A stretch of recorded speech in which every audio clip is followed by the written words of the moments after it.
드론이나 자율주행 자동차는 최근 새로 떠오르는 신산업입니다. 이렇게 급변하는 신시장에 기존 규제들이 걸림돌이 되고 있다는 지적이 있었는데요. 정부가 관련 규제를 선진국보다 더 과감하게 풀기로 했습니다. 세계 최초의 자유시장을 만들겠다는 의지입니다. 이재경 기자가 보도합니다.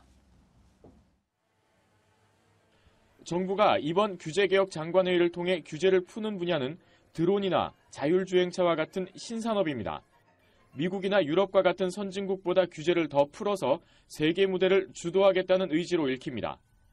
드론은 밤중 산불 감시나 진화 등을 위해 야간이나 가시권 밖에서도 비행을 할 수 있게 하고 안전과 안보에 위험만 되지 않으면 광고나 택배 등 모든 사업을 허용하기로 했습니다.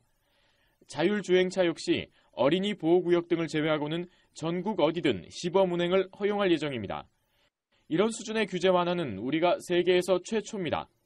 IoT 전용망의 출력 기준을 높여 구축 비용을 줄이면 IoT 전국망을 구축할 수 있게 되는데 이 또한 세계에서 최초가 될 전망입니다. 25kg 이하 드론이면 비행 승인도 면제하고 사업을 하더라도 자본금 규제를 하지 않기로 했습니다. 인천 청라, 경기 안성 등 수도권 3곳에는 새로운 비행 장소를 마련합니다. 자율주행차는 시속 10km인 속도 제한을 폐지하고 정부는 자율주행 데이터 센터를 구축해 개발 주체들에게 공개하기로 했습니다. 반면 선진국만큼 규제를 풀지 못한 경우도 있습니다.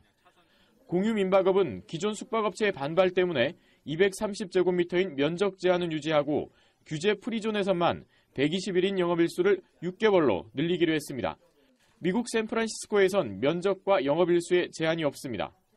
차량 공유 서비스는 지자체에서 차량 기본 보유 대수를 정하도록 완화했지만 미국의 우버엑스와 같은 라이드 쉐어링은 기존 택시 면허제와의 충돌 때문에 도입하지 못했습니다. 머니투데이 방송 이재경입니다.